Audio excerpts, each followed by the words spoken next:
Good evening, everybody, and welcome to Plant-Based Priest. Our cooking class starts right now, plant-based cooking. I am the Reverend Susanna Cates, and I am here to teach you, or show you at least, how to make a tamale pie, a plant-based tamale pie, while messing with a computer, and also some delicious cornfetti. You have to say it like that if you're going to make it. Roasted cornfetti. It's going to be super fun. And a wonderful sparkling hibiscus punch. So we're going to start first of all with the tamale pie, and I'm going to show you the base of it is 2 cups of whatever your favorite chili is. As I emphasize to people that might be watching this for the first time or just haven't watched it very often, I am very laid back about the approach to plant-based, vegan, vegetarian, whatever cooking. If you want to make this and you're not comfortable making a plant-based, vegan, vegetarian chili, then don't. Use a regular chili. I like eating plant-based right now because I like what it's doing for my body and the way that I feel and my health, but not everybody is ready to make that step. The recipe just calls for 2 cups of your favorite plant-based or otherwise chili, and it goes right into a greased pie pan. I'm just going to kind of pat that out in there, and that's going to form the base of it. And we're going to talk about what makes a good chili in just a minute, but I want to get this in the oven before we start talking. So I've got that ready to go. And now I'm going to make the topping. So in this bowl, I already have a 1/2 cup of regular all-purpose flour, and I'm going to add a 1/2 cup of fine yellow cornmeal. I have coarse, like whole grain cornmeal also, but I don't think it fluffs up quite the way we want it to. So I'm not going to risk it. I'm going to save that for another recipe and use the fine cornmeal here. But a 1/2 cup of that. We're going to add a good sized pinch of salt in there. All the dry ingredients go in first, by the way. So 1 teaspoon of baking powder, and that's going to make it nice and fluffy. Get that in there. Woo! I made it right into that measuring cup. I'm so proud. I don't think I can do it with this one though. And a tablespoon of sugar because it's a little bit sweet. Sorry, I've got to let people in when they come in through Zoom. So if I jump up to the computer, that's why. So a tablespoon of sugar. And for those of you just joining us, I'm going to reiterate, I've got my 2 cups of chili in a non-stick sprayed pie pan. We're going to get to the chili conversation in just a minute, but I'm making the cornmeal topping for the cornbread topping for it now. So it's a 1/2 cup of all-purpose flour, a 1/2 cup of cornmeal, a teaspoon of baking powder, a tablespoon of sugar, a good pinch of salt, and you want to mix all of the dry ingredients together first. And then it's a very simple matter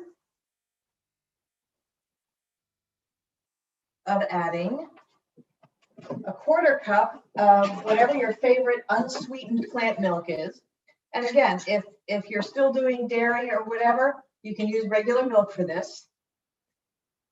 So 1/4 cup of unsweetened, for me, plant milk. And a 1/4 cup of some kind of neutral flavored oil. I'm using canola, olive oil I'm sure would be fine. Regular old vegetable oil would be fine. You just don't want to use anything that has any kind of strong flavor because you want the cornbread to taste like corn. Because that's the whole point. So once you have the wet ingredients in there, that's the milk and the oil, you want to mix it just until it's combined. If you really, really mix it a lot, it won't be as fluffy when it bakes up. So I'm just going to combine the ingredients by stirring and mixing very lightly. It's okay if it has some lumps. It'll all smooth out as it bakes. And the oven, by the way, is set at 400 degrees. So here we have our topping, just mixed enough so that it's all combined. And it's pretty thick. So instead of trying to dump it all on there at once and spread it all out, I'm going to take spoonfuls of it and kind of spread that out so that they're next to each other on the top.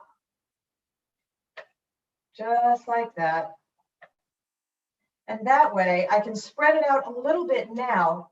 But the other thing is when it gets really hot, it'll spread out also as it bakes. And if it doesn't cover the whole thing, that's fine. This is not a beauty contest. You just want it to taste good.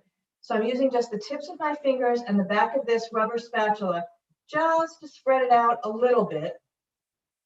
And that's going to be almost like cornmeal dumplings on the top of this tamale pie.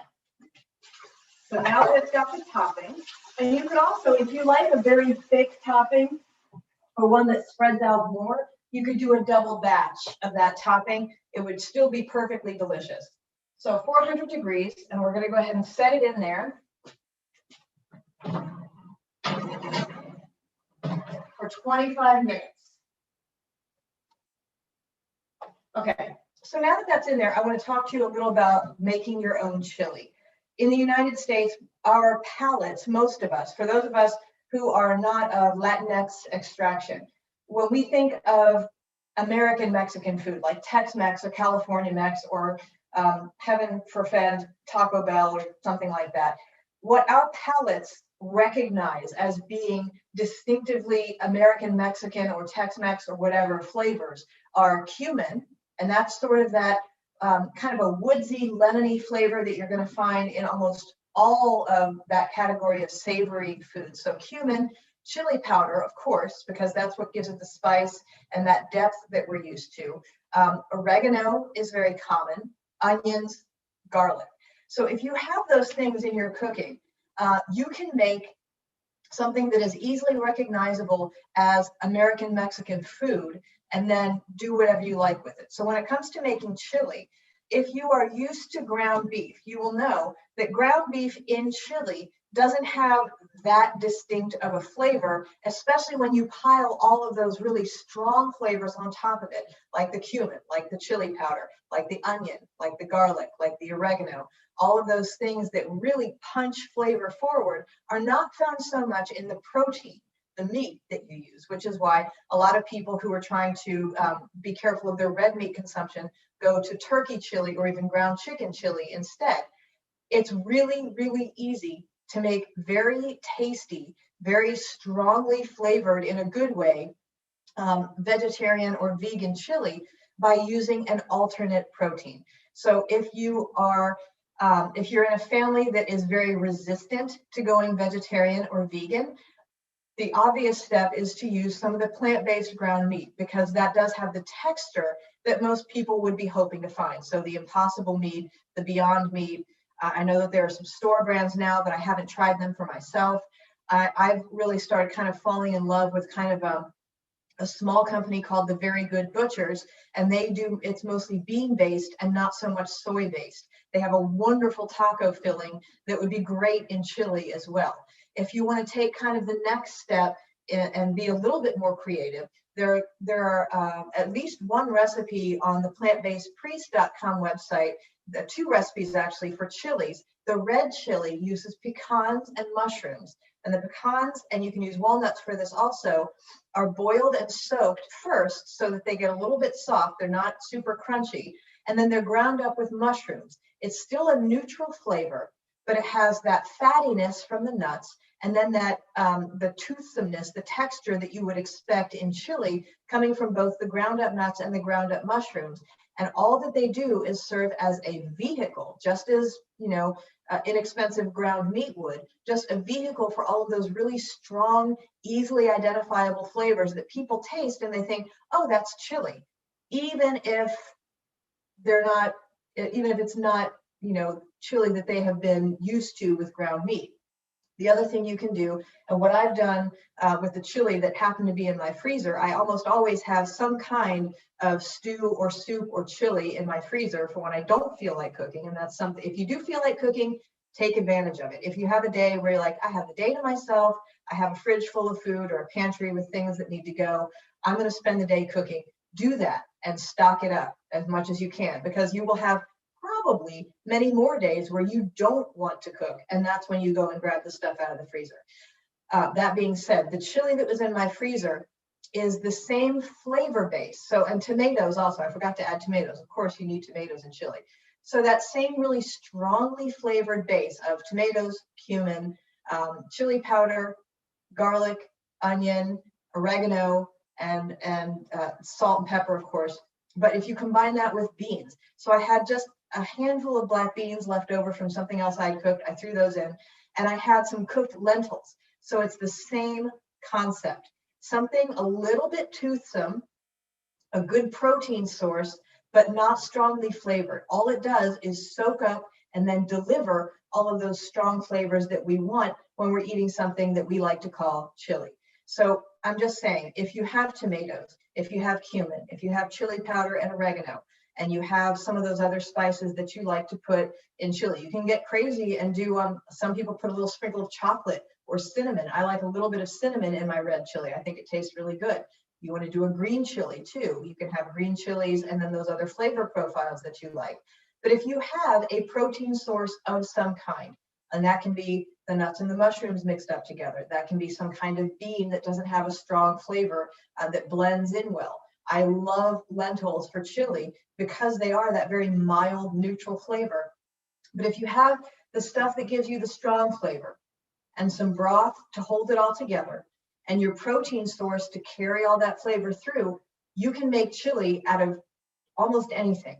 So it's not difficult, tinker around with it. It's really hard to make bad chili. Even I have yet to make a pot of truly bad chili, and I've made a lot out of a lot of different things. So make some, try out some new things that you haven't tried before, stow it in the freezer, and then you can make something like this. Or like the enchilada casserole that we did, I guess it was a few months ago now, where you make it a little bit thicker and you dip the tortillas in it and roll some of the corn tortillas around it and bake it up like that. All kinds of different things you can do with a base like chili. It's a flavor that most of us know and love and appreciate, and it's infinitely flexible for people who are following all different kinds of diet restrictions. So give it a shot. So that's in the oven now. We've got about 20 minutes left on that. Let's try and make our corn confetti. So I'll show you the ingredients first. We've got a can of corn that I drained and then kind of rolled up in a dish towel and patted down so it's a little bit dry.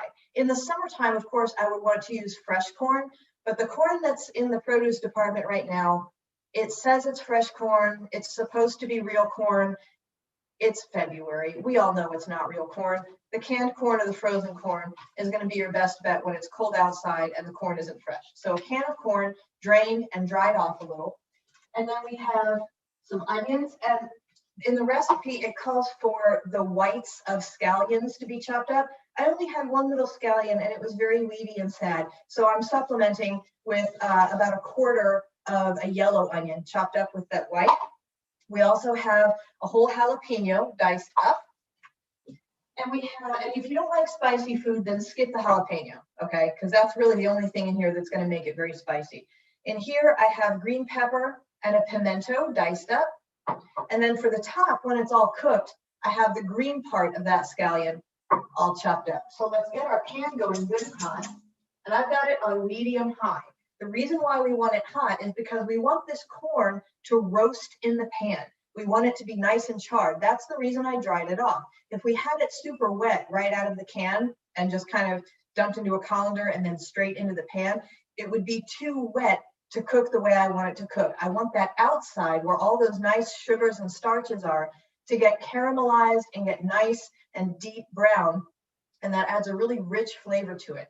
So we're gonna let that get good and hot. I'm gonna add a little bit of olive oil to the pan. Okay, and get my wooden spoon so I can cook it up. And it's already getting pretty hot. I'm going to wait just a minute though and tell you, if you don't, this is pimento, this red here.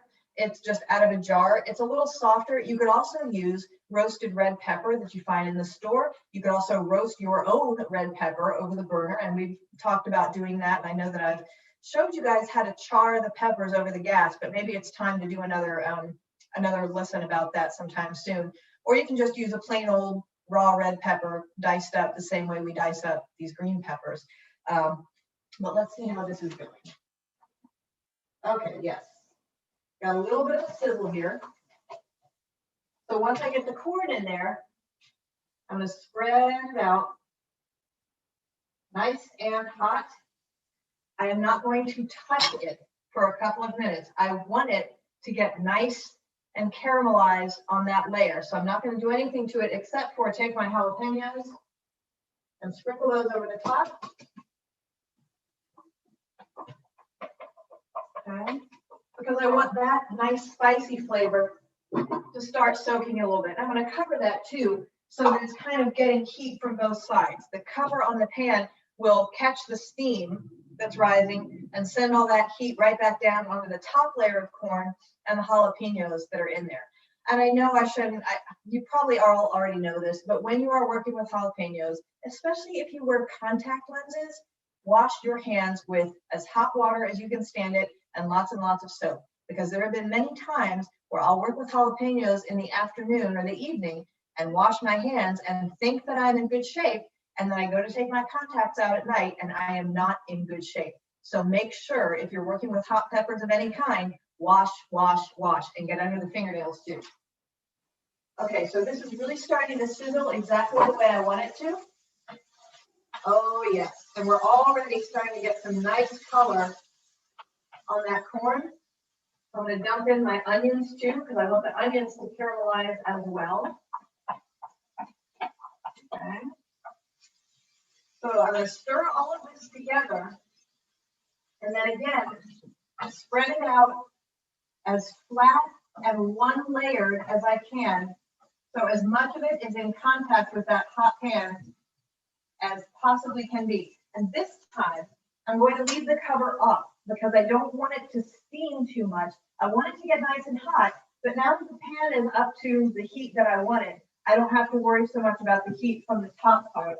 So all the heat coming up from the bottom and any steam that's generated to just waft off into the atmosphere and disappear. Now, while we're waiting for that to happen, I'm going to chop up some garlic because we need a clove of garlic in there. So I have been watching the funniest show. It's a Food Network show that I've been watching on Hulu, and it's called The Worst Cooks in America. I have a hard time believing that these people actually exist. But if they do, then there are a lot of people who know a lot less about cooking than I thought. If you have not given it a try, watch just a couple of minutes of the first episode in a season, because that's when they don't know anything yet. They haven't taught them anything. They're just kind of coming in blind, and they're asked to teach something or to cook something that has had their family and friends recommend them for this show called Worst Cooks in America. And two professional cooks, two Food Network chefs, get with them and teach them all kinds of skills.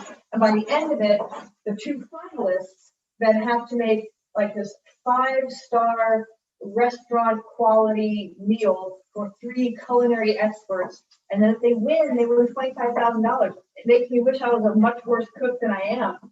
But these are people who like don't eat anything, and that's why they can't cook. If you want to cook well, you have to eat well. That's kind of one of the secrets. All right, so this is doing so beautifully. It smells wonderful. This corn roasting in the pan, it smells like summertime to me. It's just delightful. And we're getting some really good caramelization on this corn. It's going to make it very, very sweet.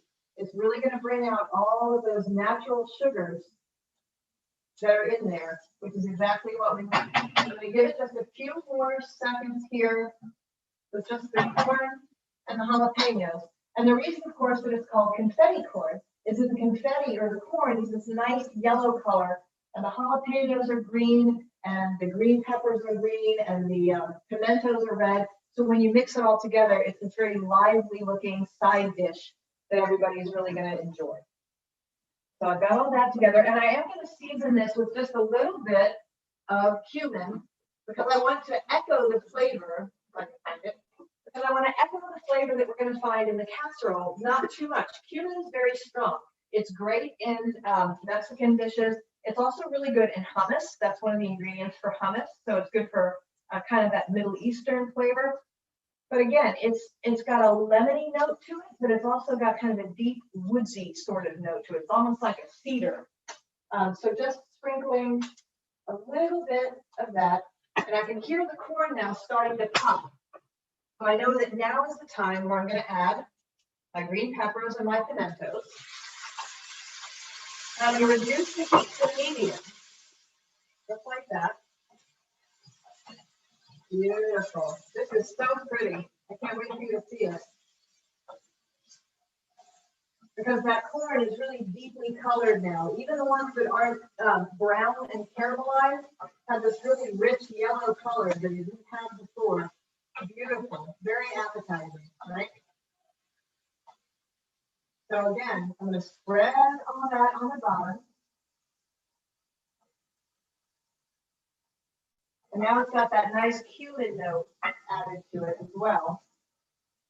And I'm not going to add any chili powder because it's going to be plenty spicy from the jalapeno that's in there. So again, I'm going to spread that out, flatten it down so it's on the bottom of the pan and let it do its thing for a minute while I get this garlic ready. And the other thing I'm going to do is get my guacamole ingredients ready.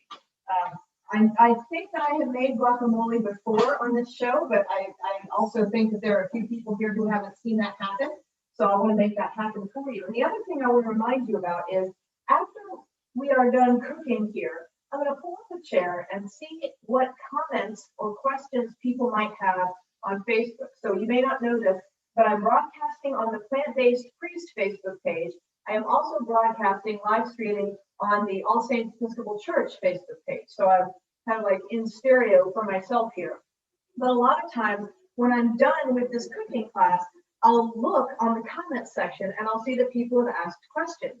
And unfortunately, I can't see it when I'm actually in the middle of doing all this. So it's not till I've turned everything off and stopped my spiel here that I'm able to see what questions people are asking. So when I'm done with the cooking portion, like I said, I'm going to pull up a chair and see if anyone had any questions that they wanted me to answer when this part is over. And if anyone on Zoom has anything that they would like to know, you can unmute yourselves and ask me when I'm done with the cooking part. But I feel as though I'm neglecting you by just kind of doing the cooking and saying, okay, thanks, bye. And then if you have questions, oh, well, I don't want it to be that way. So when I'm done doing this part, we'll get to the question part. So I'm going to turn the heat now to medium low and wait for just a little minute for that heat to come down. Why? Because I'm about to add garlic. And what you do not want is burned garlic. One little fleck of burned garlic can ruin an entire pot of soup. Never mind a nice, delicate corn-fetty vegetable dish like this one. So I'm going to let that heat come down just a little bit. Scrape up all of that good stuff on the bottom.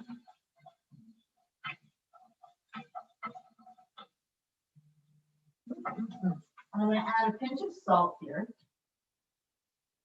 Now that a lot of the liquid has cooked out, that's when you want to add your salt. If you add it too soon, it's going to pull the liquid out while it's cooking and steam it.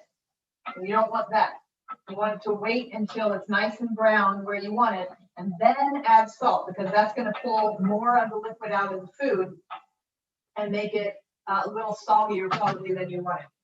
So I'm going to take this chopped garlic, just one clove, and kind of spread it over the top. I'm not going to mix it in too much just yet. I'm still waiting for the temperature of the pan to come down. So I'm going to leave it right on the top of the corn and the vegetables. Put the top on, make sure we're on low. That will soften the garlic and really flavor the rest of the vegetables, but it won't cook the garlic too much, and it certainly won't burn it, because that's what we really want to avoid. Now, while that's doing that, I'm going to make some guacamole. So I have a lovely fun trick to cut an avocado and take the pit out. If you haven't seen it yet, then here it is. And if you have already seen it, then just bear with me. Avocado, knife, horizontal. So you get the knife in there through the peel, and you just turn the avocado around like that. And then you can just twist it apart. So now you have a halved avocado. You still have that pit in the middle. Be careful. Do not do this with a sweeping gesture. Very short little chunk the blade down into the pit and just twist it out. Okay? Easy. Very easy. And then you can just get the pit off of your knife right into your garbage can. I'll do it again. Let me come a little closer so you can see what I'm doing. Here's the avocado. Here's our knife. The knife goes right there. So it's around the equator of your avocado, and then just turn the avocado on the blade until it goes all the way around. Twist it open. So you set this part aside. Here's the part with your pit. Very carefully. You don't want a big sweeping gesture, just a little chunk it in there. Turn, and there is your pit. Good to go. So now we have two beautifully halved and pitted avocados. I'm also going to want some lime. I'm going to rinse this off because it's covered in garlic and avocado. We're going to need half of that lime for our punch, which would taste weird. Okay. Cut these in half. I'm actually going to cut them in half again because my lemon squasher is not big enough for these lime halves. These are very large limes, so I'm going to quarter the limes so that they'll fit into my citrus squasher. I'm going to set one half aside because that's going to go in our hibiscus punch. And then I'm going to get, got my handy dandy fork here. So here's the container. It's a little big, but I wanted it to be clear so you could see what I was doing. So these avocados, I'm going to take a fork. You can also use a spoon, but I like kind of one-stop shopping here. Let me come over here so you can really see what I'm doing. So you just kind of put the fork in between the flesh of the avocado and the peel. Show you? And then just work it all the way around like that. Boom. And just get that little bit that's on the bottom. And that's how you get an avocado out of its shell.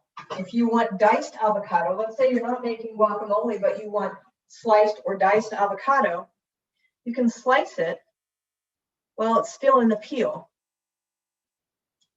Okay, you can even dice it by making horizontal cuts. Just be careful that you don't cut through the peel with your knife when you're doing that. But if you can see, so you can see it's cut right there in the peel of the avocado. And if you want a bowl full of avocado dice or avocado slices, it's the exact same thing. You take the fork between the peel and the flesh, and look, it comes out as diced, or if you wanted sliced avocado, right in there. And you can just get the little extra bit out of the bottom. We don't need it to be diced because we're going to mash it all up anyway for the guacamole, so no big deal there. So I can just scrape it out in one fell swoop, just like that. There's a little bit of pit in there that I want to get out. Okay. And a little bit of peel. Okay, scoop. There you go. Easy, easy, easy. Not at all a big deal. So I'm going to take one, and I'm going to go for one lime first and see if that's enough flavor. Like I always say, you can always put more of something in. It's a lot more difficult to take something out. In fact, it's nearly impossible for most things. So using my citrus squeezer, I'm going to squeeze this whole lime, all the juice right in here.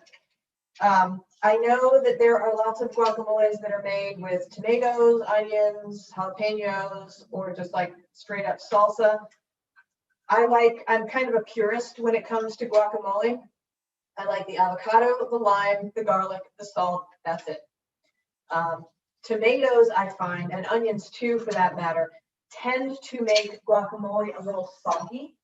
And I don't care for that. I like a kind of a very robust, chunky guacamole. So we've got the avocado, we've got the lime juice. I'm going to mince up these 2 cloves of garlic. Again, gotta love some garlic. And raw garlic, by the way, is very, very good for you. It is an immunity booster. It has lots and lots of wonderful antioxidants and other kinds of micro compounds, micronutrients that are very good for you that you can't get anywhere else. Just make sure that if you're eating it, the people you love are eating it as well, because otherwise none of you will want to get near each other. Okay, so minced garlic. Got all that beautiful lime juice in there. 2 avocados. All right, I'm going to take this tamale pie out.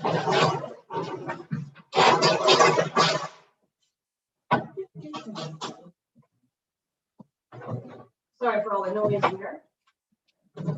Oh, yum. Look at this. This is beautiful. It's like chili and dumplings almost. Cannot wait to try this. It smells absolutely wonderful. So you can see the cornbread got very fluffy on the top. The tamale topping, I should say, got very fluffy on the top. So I'm going to add a little pinch of salt here.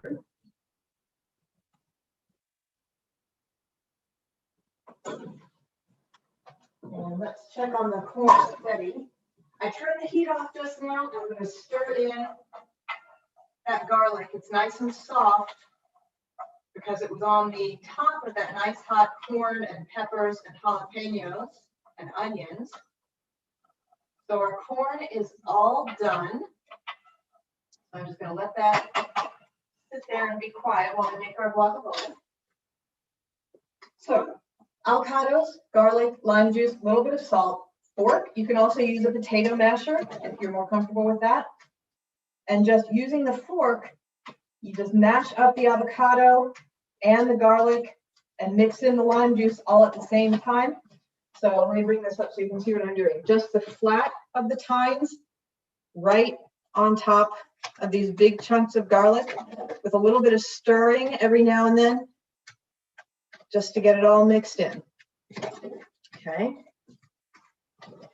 This is beautiful bright green, not soggy from any tomatoes and not too sharp from any onions. You never kind of know what onions you're going to get. That's why I shy away a lot, often anyway, from raw onions, because cooking them, you can always defuse them a little bit. But if you get a really strong raw onion, there's really not much you can do about it except for suffer through it. And I don't want us to suffer much.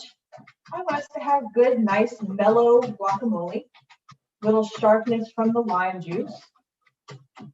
Okay, so we have this beautiful bright green guacamole. Avocados are also very good for you, very high in monounsaturated fatty acids, which are good for you. Not heart unhealthy. In fact, they're very heart healthy. And this is a beautiful, fluffy, creamy consistency. The lime juice helps a lot with that. It keeps it from being too weighty, the texture of the mashed up avocados. Okay, so I'm going to taste just a little and see if we've got enough salt. Perfect. It's like anything else. If you make something enough times, you'll know how you like it. So before we serve that up, we're going to make our punch. So let me show you what I've got here. I have some ginger beer, which is not actually beer. It is non-alcoholic. You can also use ginger ale. I like using the ginger beer because it's a little bit less sweet than plain old ginger ale. So this is a San Pellegrino ginger beer. A little bit less sweet, but still very fizzy, very gingery and strong. And then a little bit earlier, I made 1 cup of boiling water to 2 tea bags of hibiscus tea, something like red zinger tea. You can find that in the grocery store. And then I refrigerated it because we want this to be nice and full. So let me get the top off of this thing. Hold on. Okay. So we have our hibiscus tea. We have our ginger beer. We have a pretty clear glass because you want to be able to see the nice color of this. I'm going to fill this up about halfway with this beautiful bright red hibiscus tea. Let me show you how pretty this is. Beautiful color on this hibiscus tea. And I'm going to add a little bit of fresh lime juice to it. Just a little. We don't want it to be too tart. And then the rest of the way, I'm going to fill it up with this fizzy ginger beer. So here is our beautiful beverage. Get a plate. I'm going to get a big spoon to serve up this tamale pie. Assuming I have one. So this tamale pie, oh, it's beautiful. The cornbread on the top is absolutely perfectly, beautifully cooked. Let me show you what I mean. So we've got this, and the chili thickened up even a little bit more in there, but look at the cornbread on the top. Look at the consistency. It's so fluffy and so light. Can't wait. I've got a little bit of vegan sour cream here. So I'm going to put just a little dollop of that on the top. Grab some of this guacamole, put some of that, a little scoop on the top. Get a fork. Okay. And I think I'll just use this same spoon to get this gorgeous cornfetti on the side. Okay. Some green onion to sprinkle over the top of the whole Shazam. So I will show you this plate. So we have our tamale pie with homemade guacamole and a little bit of plant-based sour cream, and then this beautiful, colorful cornfetti on the side. And to drink with it, we have our sparkling hibiscus punch. So that's just hibiscus tea, chilled for a little bit with some ginger beer and some lime juice. Oh, I wish it was summertime. It's tart, but not too tart. Very delicious. So let's try. We'll get a little forkful of the guacamole and the sour cream and a little snippet of that cornbread with the chili, which I know already is spicy, which makes me happy. Okay.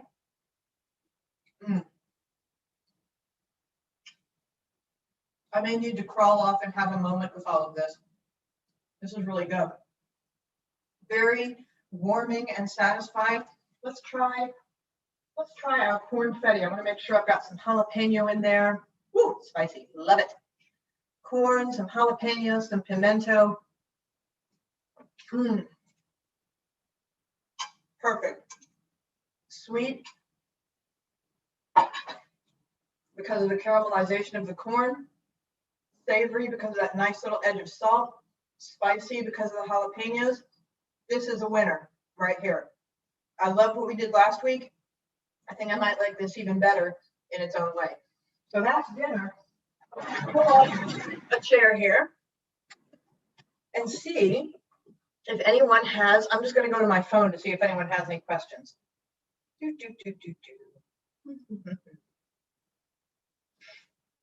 Okay.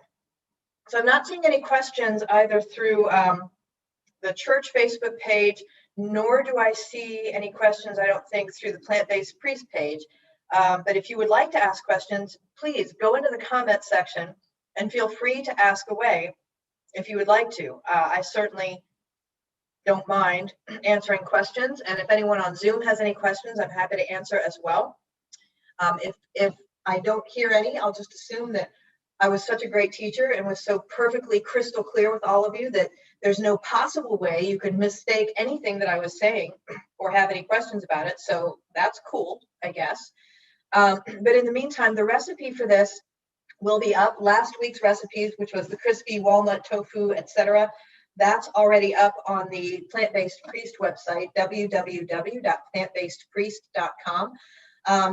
I'm not sure what I'm going to be. Oh, next week, I should tell you. Next week is Ash Wednesday. So I'm going to be a little busy with the Ash Wednesday services and all. So we will not have a plant-based cooking class next week, which would be the 17th, but we'll be back in business on the 24th. So if you have ideas, questions, suggestions, things that you would like to see me make plant-based, if there's a particular food that you like that you're not sure how to make it vegetarian or plant-based, please ask me. My inbox is always open. I'm delighted when people want to know more, and I love to teach. So in the meantime, have a great night. Please try this for dinner sometime. Please look for the recipe when it pops up, hopefully tomorrow or Friday. Stay warm, stay safe, and remember that you were created by love for love. So please go out and be loved. Have a wonderful evening, everybody. Good night.